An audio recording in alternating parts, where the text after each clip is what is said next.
So, history is kind of like reading other people's mail. It's like sifting through other people's letters. And I always remember hearing somewhere that the internet is not written in pencil, it's written in ink, meaning somewhere stored are all the tweets you've ever tweeted or all the messages you've ever emailed. And somewhere off in the distant future, someone is going to examine that stuff as well as data and all kinds of stuff. And that'll be their understanding of the 21st century, probably a lot of visual record, So this is what we're looking at, what life was like in the 1600s. So again, Jamestown, 1607, that's the 17th century. Plymouth, 1620. And so we're looking at the first, in essence, about 60 years of colonial life. Okay. And, we've already discussed this, and I don't need to, have you write this data down or anything like that. But for the Virginia and Chesapeake colonies, life initially was very difficult. We talked about the specific time of the starving time, but also in general that this period was very difficult. And I would really take away from this the bottom of it where it says adult life expectancy was 40. Now, they didn't mean you were old when you were 40. It just meant you had died by the time you were 40. So, it's not like people couldn't live into their 70s or 80s. They just didn't tend to in America, at least in the hot climate and the Chesapeake humid climate down here. Kids didn't usually survive. Talked about the role of women here in Virginia, particularly in Maryland. These are how land would accumulate frequently is from a woman being, keep in mind, it was very important for like a rich landowner to have a wife. It was important for her to have children, to carry out his legacy. It was also important, to entertain company, to be the mistress of the household, so to speak. So women were highly sought after, and over time, lots of wealth accumulated in the hands of women. Now I changed this, and yet here it is again. So I should have I changed the tobacco plant, but we talked about the value of tobacco, extraordinarily successful for the Chesapeake colonies.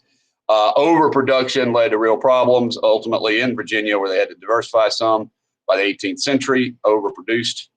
But, really got Virginia started on this agriculture, not just Virginia, but, in terms of wealth in general, the Chesapeake colonies had a great amount of their wealth tied up in humans as the 17th century would end and 18th century dawn. So you see here, three things which may be in few years may bring this colony to perfection. So they like that word. So this guy is the Secretary of Virginia, meaning he's the Secretary of the Royal Council. He's writing to the governor. And he says, may bring this colony to perfection. The plow, so you got to bring the plow over here. Vineyards. Now, if you think about this, President Trump has a vineyard here in Virginia. Dave Matthews, musician, has a vineyard here in Virginia. Virginia's excellent wine growing country, or wine making country, grape growing. But initially, that's a lot of labor intense. You have to plant early and wait for it to make profit.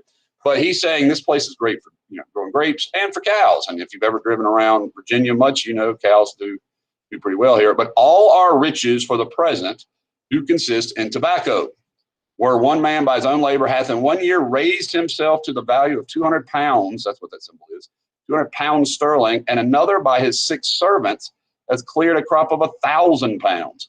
These be true yet rare. Now that's interesting. These be true yet rare. So in other words, this might be like a little nugget of the American dream here. You could come over here and by your own work get rich. Although most people that doesn't happen, it says. Our principal wealth, he says, I should have said, consists in servants, but they are chargeable. In other words, they cost money. You have to give them guns, clothing, place to sleep, and to bring them over here, both at sea and for their first year commonly. So in other words, they're very expensive, but this is where our money's tied up. So, capital is tied up in human beings, but they're not talking about Africans. They're talking about white people, so to speak. They're talking about English people. And this is what we call indentured servitude. So today, the thought of doing this seems, I think pretty alien to us as Americans. But the idea was that you would have a contract, and this is a contract that allowed you the price of travel and being housed to the New World, to Virginia.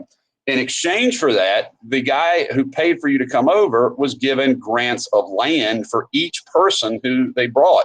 So in other words, every time you paid for a lowly person from England to come over here, you got 50 more acres of land. So you can see how this will lead to land accumulating, a lot of land. And so a lot of the money that they made would be paid to bring more people over to make more money. Now, the contract was typically between 5 and 7 years. That was what was normal, although there were exceptions.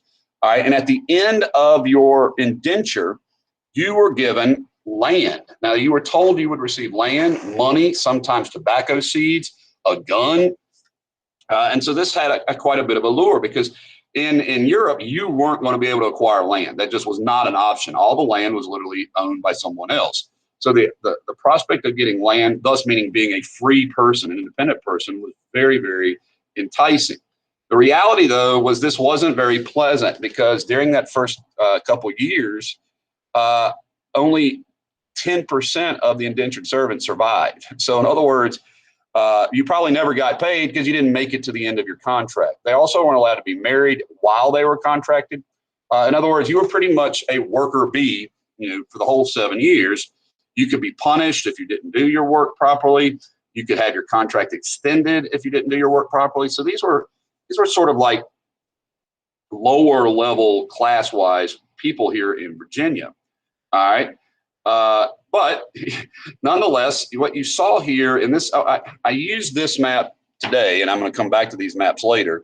I always like to give you an example of where the colonists who were indentured stayed when they were freed. So here, all of this land, and if you look carefully at Virginia's counties, you'll see they're named after significant places or people in England. So here you see King George County, all right?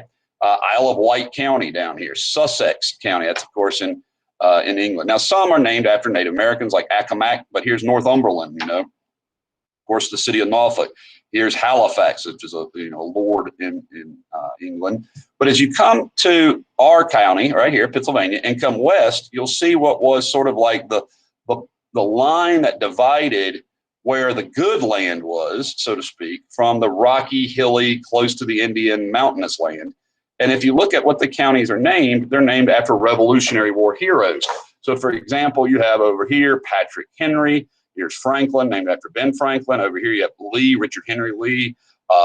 Washington. So these are counties named after American patriots, and these are counties named after British lords and places of note in Britain. So really a clear dividing line. And the indentured servants, when they were given their freedom, frequently they were not, well, hardly ever were they given their land in like places that were valuable, like say back here. Usually it would be west of the Falls, which is Richmond. It would be out here more. And this was not the best farmland initially, although again, ours was kind of the extent of where the farmland was decent. Now, tobacco was something that labor intensive, but one of the most interesting developments in modern history is the discovery that we know a lot more about what happened here in 1619. And so here's a ship called the White Lion. It arrives in Jamestown, and pretty clearly it's evident that we don't know for sure what their status was. Now, the reason I say that is that maybe they were slaves, but we're not sure because there was no slave law. There are no codes to determine slavery. And so with this, these early folks kind of are integrated, not literally integrated like as an education, but nonetheless are ultimately allowed to be free people and as probably like indentured servants. All right.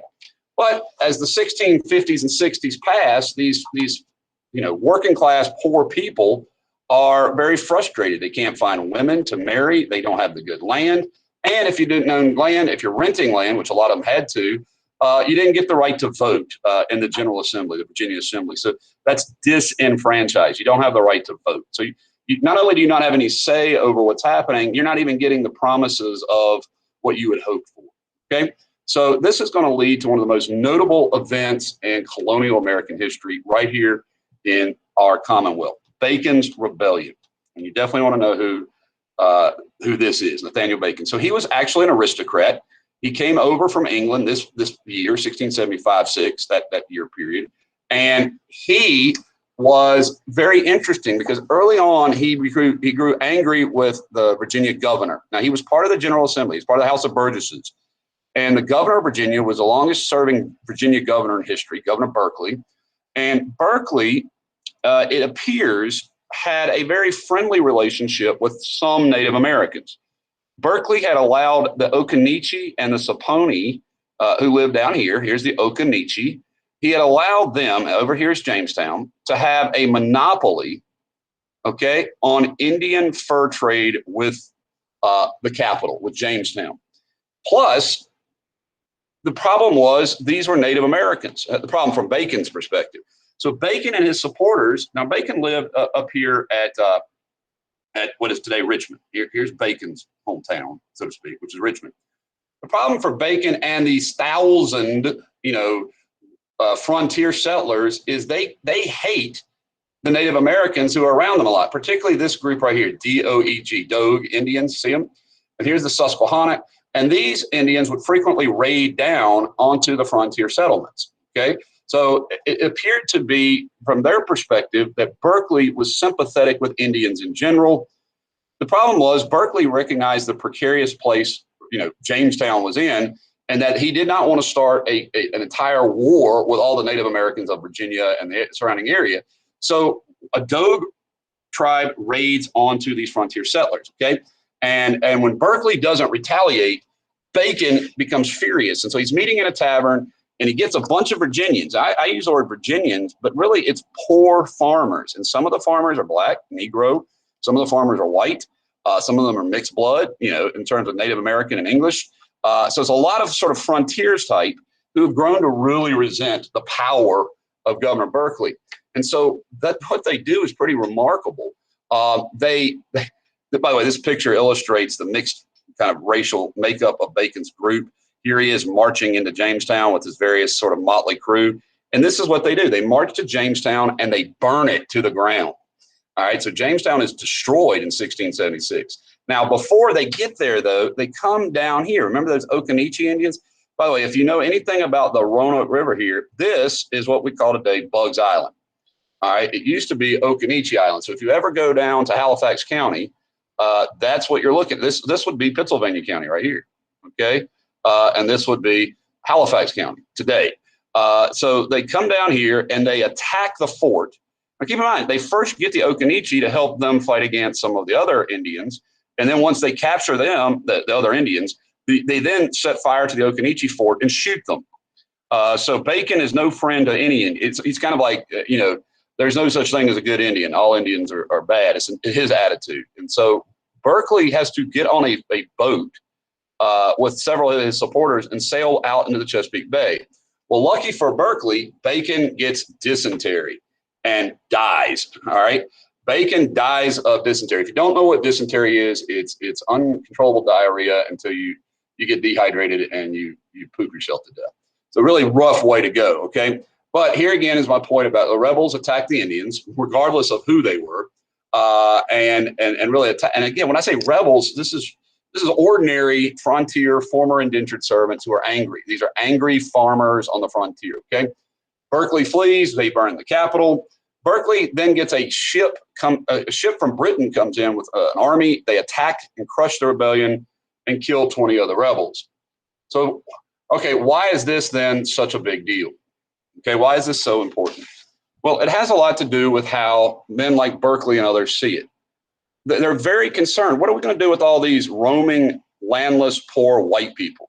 Okay, this is a problem for him. Like, we got all these people that live out here on the frontier who we can't really control on the other side of the fall line, and that means we're going to have to do something about that. Now, keep in mind, most of the American settlement, English settlement, was on the coast. So the people on the frontier were often Scots-Irish. They were a little more, disloyal in general.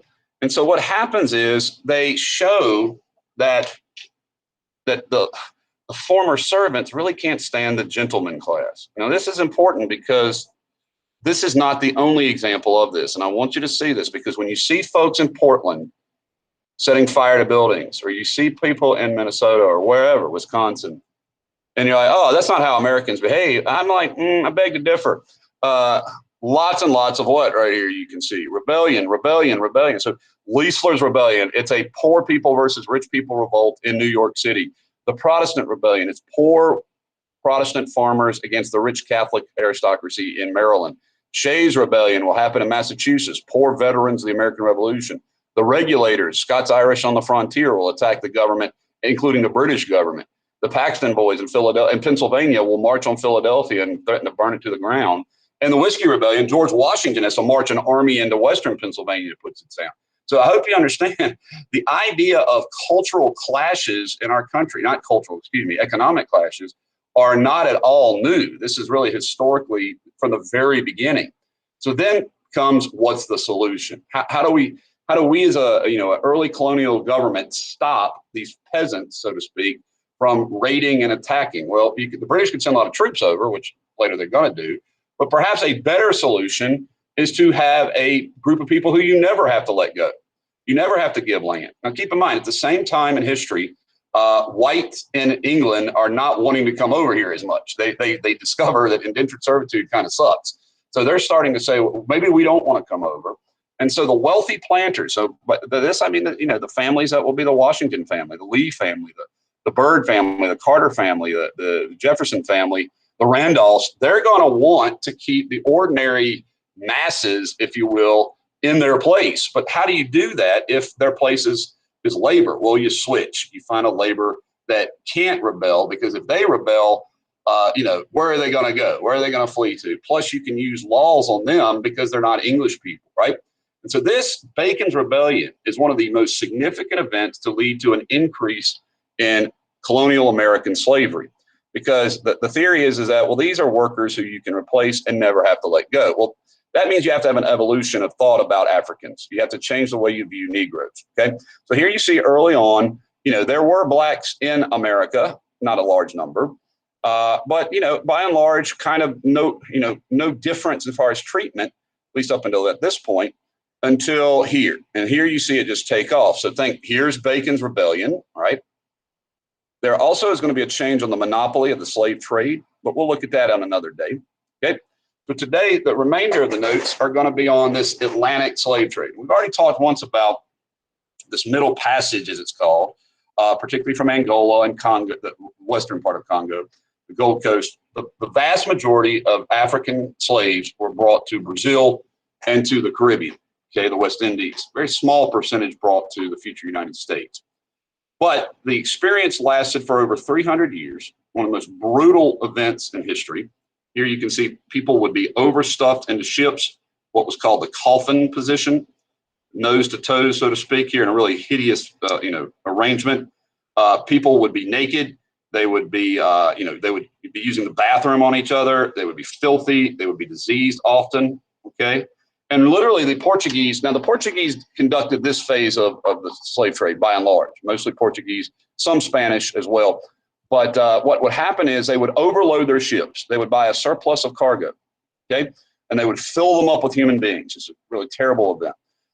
And then they would, as they traveled across the ocean, they would begin thinning out their surplus supplies. And by that, I mean people who were sickly, people who were wanted to fight back, and they would throw them overboard, literally, across. We have no idea how many people died in the Middle Passage that never made it to America. One historian discusses the fact that even sharks started, pattern-wise, following ships across the Atlantic. It's a really terrible, terrible thing. We're going to look at it further. Now, as the number of slaves increased to replace, white common working class people, they had to begin to codify the difference between white workers and African workers. Okay. They also were very concerned that, these people might fight back. They might resist once they get here. And in fact, they did on numerous occasions. So what happens is you have to change the mindset of the people involved in it so that you can treat them in a very different way. Otherwise, if it's just purely economics, in America, even, throughout our history, we fought back against total, brutal, management in terms of human interaction, particularly Christian. Right. And so initially, again, we're not sure. And the example I like to comment on often is Anthony Johnson. And he's not the only one. There were others. But Anthony Johnson, who had been the slave named Antonio, becomes a very large landowner here in Virginia. He'll later own slaves himself. He'll move to Maryland and have one of the largest plantations in the East Coast. Now, later on, his descendants are not allowed to inherit his land. And so his sort of legacy dies out. But initially, it seems pretty unclear because the Brits did not have any codes governing the difference, okay? But as more and more Africans were brought to this country, more and more, Europeans, English people, felt concerned, and particularly in the Carolinas, South Carolina particularly. Now, at the time, slavery was legal, as I mentioned, everywhere. But the Quakers were immediately, as soon as they moved here, opponents of slavery. So you did have some people who didn't like it. And Pennsylvania would be the first colony to abolish slavery. Okay. Now, here is an interesting quote because it comes from our part of Virginia, South Side, and it's a pastor, an Anglican priest, a minister. And it says, if enslaving our fellow creatures be a practice agreeable to Christianity, it is answered in a great measure in many writings at home, to which I refer you. We are all apt, likely, to shift off the blame from ourselves and put it on others. How justly, in our case, you may judge. The Negroes are enslaved by the Negroes themselves before they are purchased by the masters of the ships. It is to be sure at our choice whether we buy them or not. So then this is our crime, or whatever you would call it. So in other words, he's kind of downplaying the significance of slavery because he says, well, gee, these were bought by people who sold them from Negroes to Negroes. And, I find that utterly, ridiculous. This would be like saying, well, if English people enslaved English people and then Germans bought it from English people, that'd be okay. Well, I don't think he'd probably feel the same way, but that's his argument. Okay.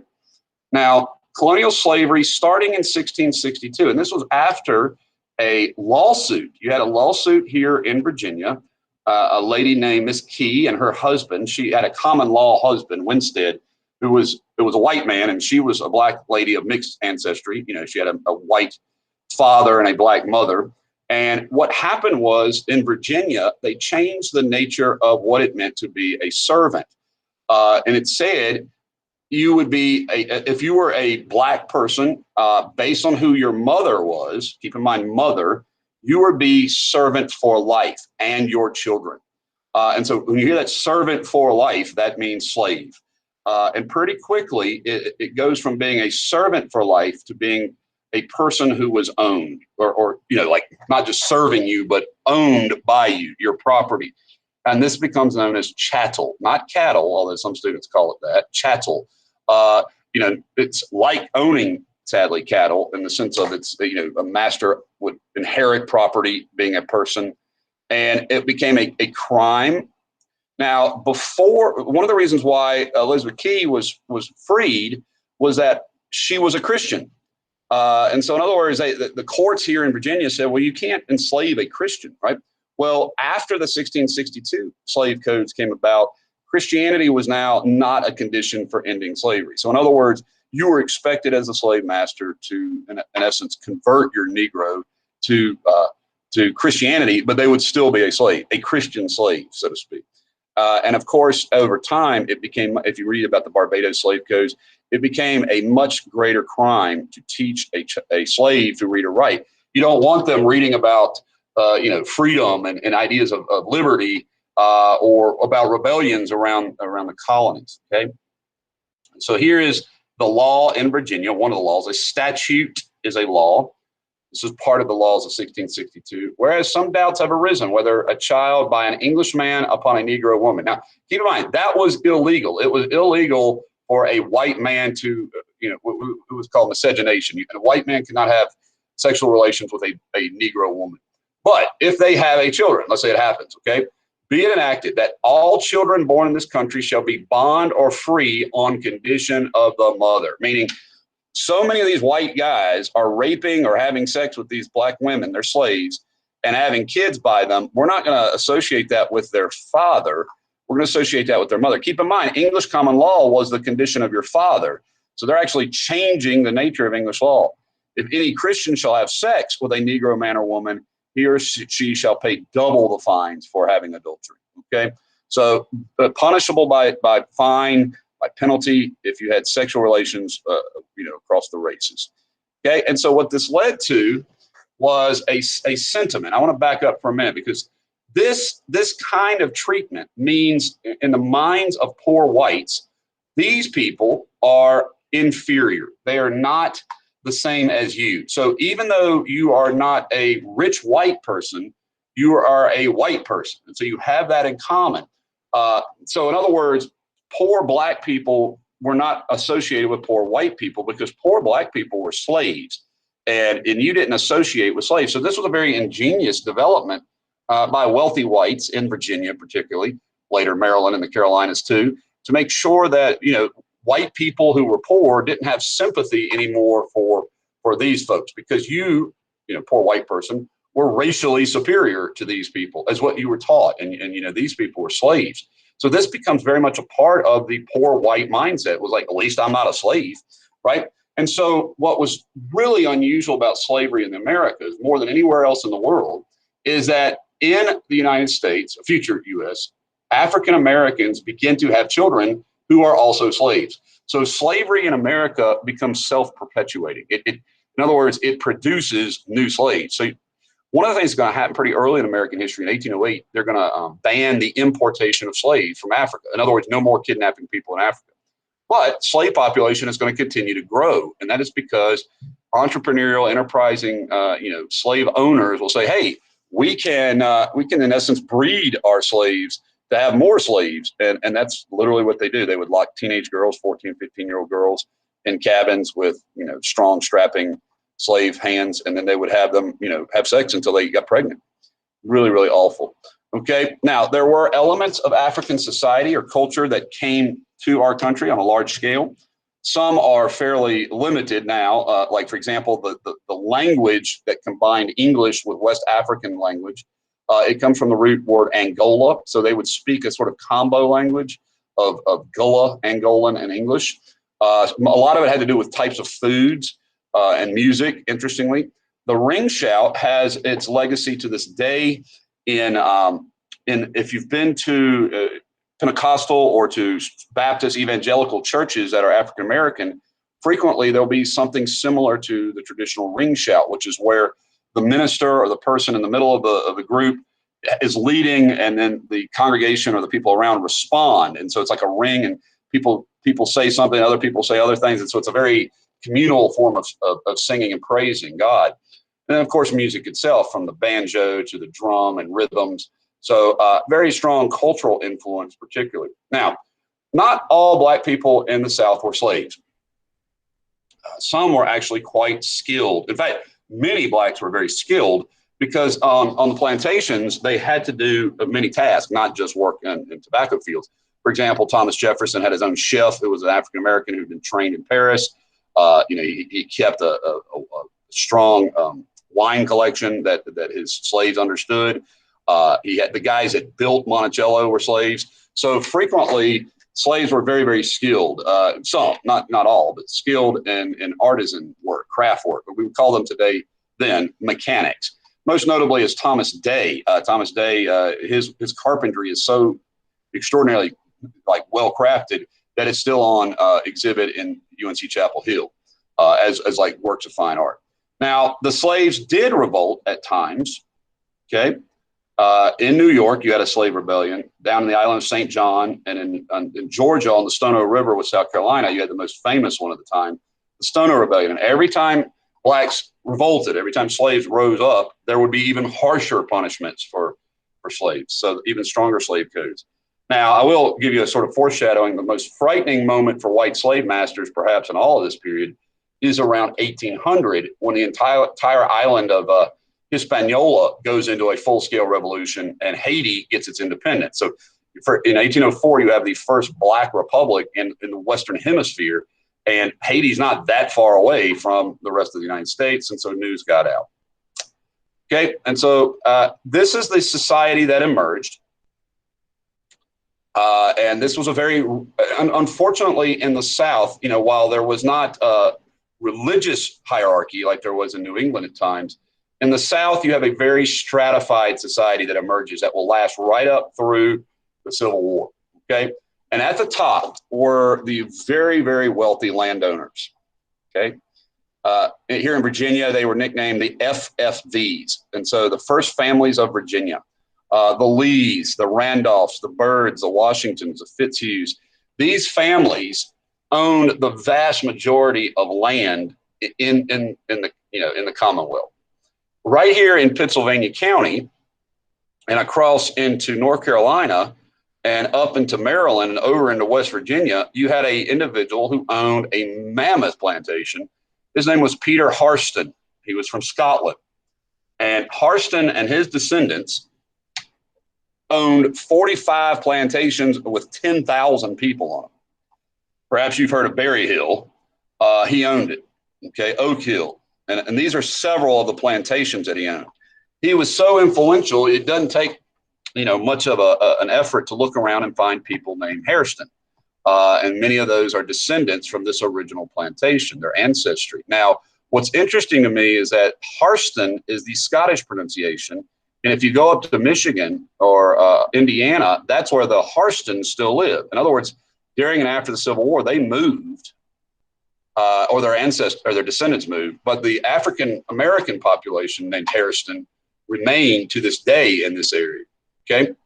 Now, the bulk of people in Virginia were 2 and 3.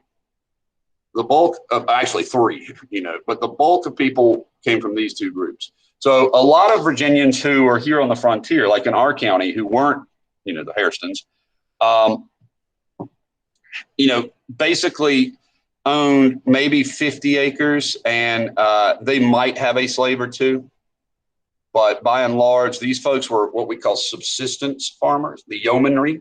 So these were kind of respected because these are the kind of people who'd survived indentured servitude and been able to acquire land and were able to survive here sort of successfully. And that was pretty cool for them. But